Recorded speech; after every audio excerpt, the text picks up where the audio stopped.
Olá, caros amigos do YouTube, eu sou Kátia Magalhães, sejam todos muito bem-vindos ao canal Chá com Debate, seu espaço de interlocução livre e democrática na internet. Nesta semana, a segunda turma do Supremo confirmou o acesso de Lula às mensagens hackeadas que teriam sido supostamente trocadas por integrantes da Força-Tarefa da Lava Jato em Curitiba. Como vocês devem recordar, lá em dezembro do ano passado, esse acesso já tinha sido autorizado pelo ministro Ricardo Lewandowski em caráter liminar. Só que os procuradores de Curitiba não se conformaram e entraram com uma reclamação contra essa decisão. Reclamação essa que acaba de ser julgada nessa semana. Como já era de se esperar, o ministro Lewandowski manteve a sua decisão pelos próprios fundamentos, como se diz no mundo jurídico.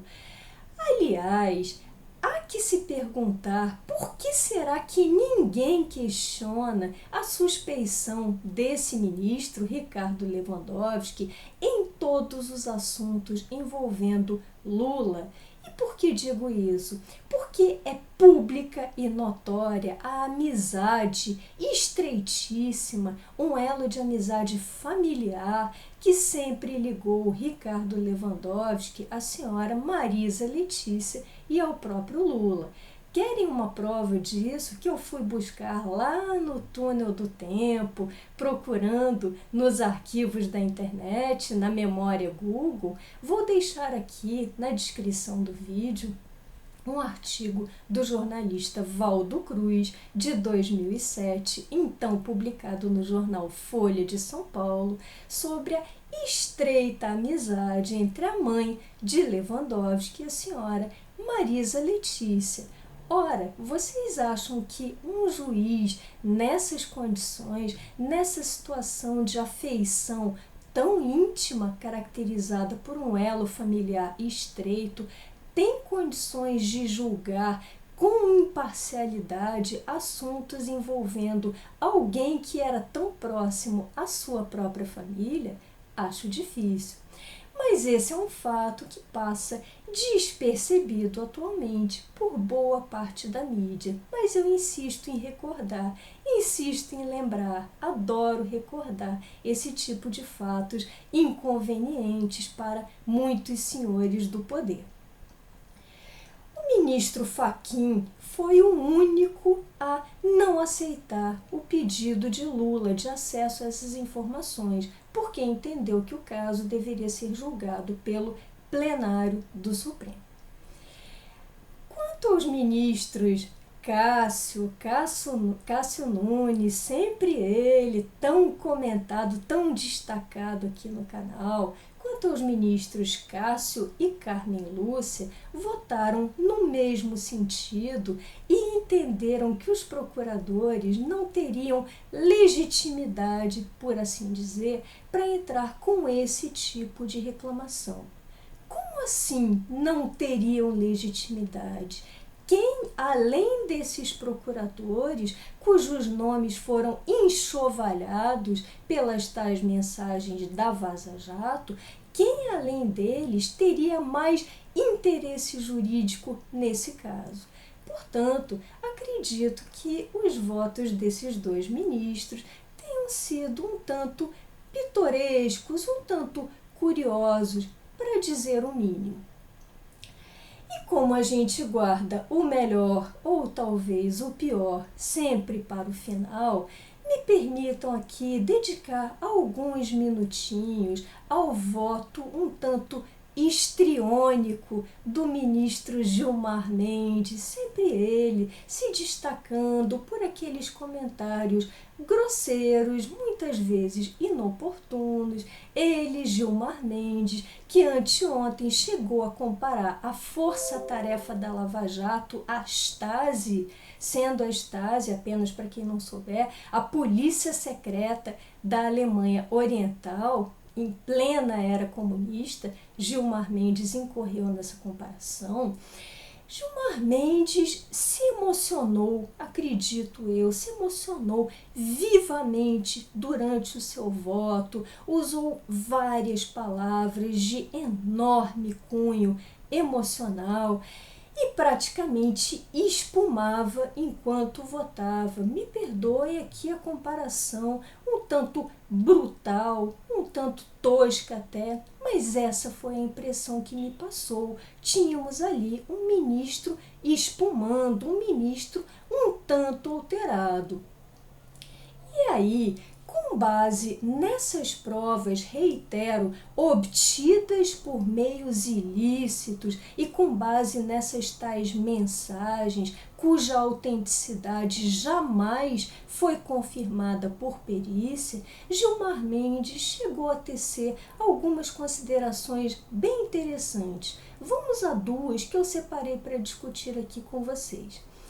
Segundo Gilmar, haveria um suposto conluio entre Moro e Dallagnol, porque em uma dessas mensagens da Vaza Jato, Dallagnol teria se dirigido a Moro, então juiz de todos aqueles casos de políticos da Odebrecht, de todos aqueles réus dos quais nós tão bem lembramos, Moro teria pedido a Deltan que apressasse a sua manifestação no caso, sendo Deltan então procurador, que é ao mesmo tempo dono da lide penal, da ação penal e também fiscal da lei.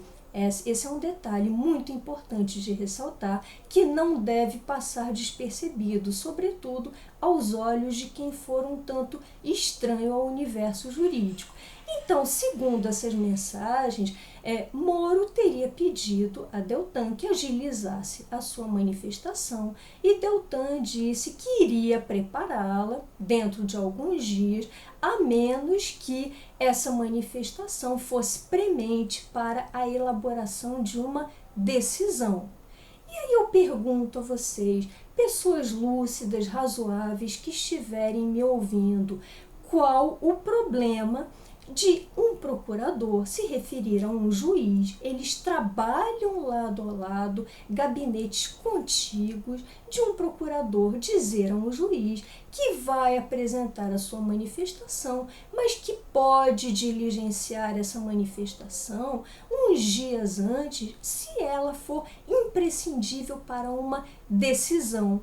Ninguém está falando aqui, e ao que tudo indica, as mensagens tão prestigiadas por Gilmar não contam que essa decisão a ser proferida por Moro viesse a ser favorável aos argumentos do Ministério Público. Não, é apenas uma decisão, porque cabe ao juiz sentenciar o processo, concluir o processo. É uma dinâmica processual extremamente frequente no corredor de qualquer tribunal e não vai aí por si só nenhum tipo de ilicitude.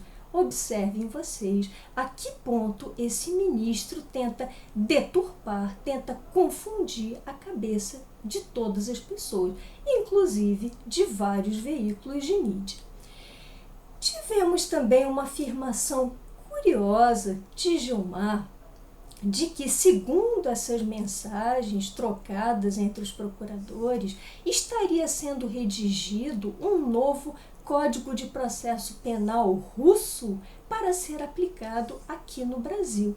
Uma frase por si só incompreensível, que beira o delírio, porque segundo Gilmar e segundo essas supostas mensagens descortinadas pela Vaza Jato, Moro responderia pelo codinome, pela alcunha de russo.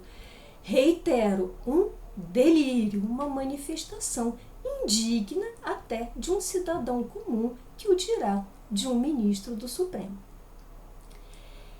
Lembremos um pouquinho, não é a primeira vez que Gilmar confronta Moro.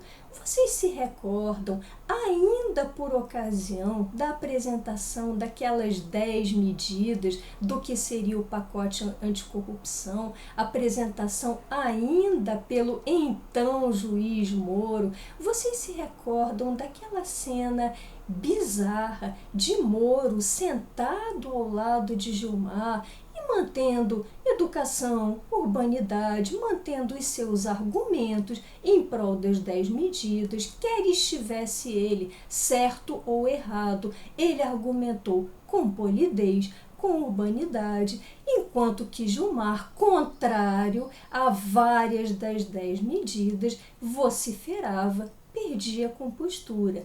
E reitero, durante esse voto, Gilmar se comportou de forma muito emocional, o que, a meu ver, já compromete por si só a imparcialidade que ele tanto cobra de Moro. E outro fato que eu deixei para discutir aqui com vocês e sobre o qual eu não vi nenhuma menção na mídia, nenhumazinha, consultei os veículos de imprensa mais diversos, mas não vi nenhuma referência a esse fato específico, acredito que tenha caído no abismo do esquecimento da mídia, embora seja um fato relativamente recente. Porém, eu tenho uma razoável boa memória e fui lembrar de um fato que comentei muito aqui, discuti muito com vocês ano passado no canal, que foi a Operação Esquema S. Lembram dela? Aquela operação que mirava a Fé Comércio e mirava vários escritórios de advocacia estrelados e até filhos de ministros do STJ, Superior Tribunal de Justiça.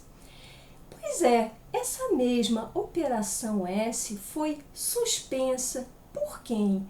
Pelo ministro Gilmar Mendes, sob a alegação, na época, de que a operação teria violado o sigilo profissional de advogados. Ora, o Instituto do Sigilo é um fundamento robusto bastante para proteger atividades de advogados, mas não é suficiente para resguardar atividades de procuradores. E lembrem que nessa Operação Esquema S, o sigilo foi quebrado dentro do âmbito de uma operação policial, dentro de um âmbito de legalidade estrita, enquanto que no caso da Vaza Jato, o sigilo telefônico de procuradores, até do próprio Moro, foi quebrado por uma ação ilícita, por um ato ilícito de hackers. Portanto, senhor Gilmar, onde está a sua coerência? De que forma o senhor realmente entende o sigilo? Não dá para compreender, né? Chega a causar tonteira, chega a causar espanto para quem tente levar minimamente a sério certas decisões de tribunais brasileiros.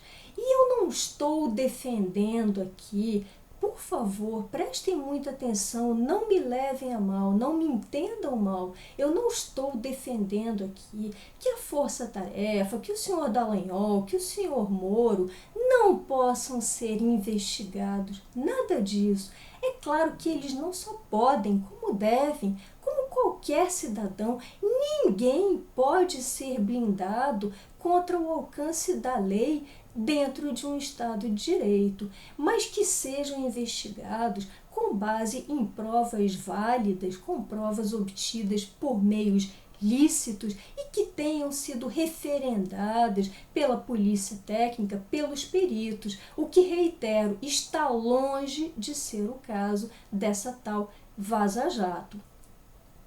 E aí, questiono a vocês, que tipo de tribunal é esse? Que tipo de Suprema Corte é essa que confere a um condenado em segundo grau acesso a essas tais provas obtidas por meios ilícitos e não referendadas por perícia? talvez esse tenha sido, muito provavelmente, um primeiro passo para a anulação da sentença de Moro, no caso do triplex, o que nos coloca num risco, diria, num risco sistêmico, afetando a segurança do nosso Estado de Direito e nos colocando, talvez, num xadrez político bem complexo lá em 22, como tenho comentado tanto aqui no canal. E aí fica a pergunta que não quer calar. É com esse tipo de justiça que costuma entregar uma prestação jurisdicional capenga com base em provas obtidas por meios ilícitos? É com esse tipo de justiça que a gente pretende avançar rumo a um desenvolvimento, rumo a nos tornarmos uma civilização de primeiro mundo, uma sociedade de primeiro mundo que possa, inclusive, se juntar à OCDE e proceder a um combate eficaz à corrupção? É com essa qualidade de tribunais? Bom, essas eram as reflexões que eu gostaria de compartilhar com vocês hoje. Se tiverem gostado desse vídeo, deixem seus likes, comentem. Por hoje me despeço e até o próximo Chá com Debate.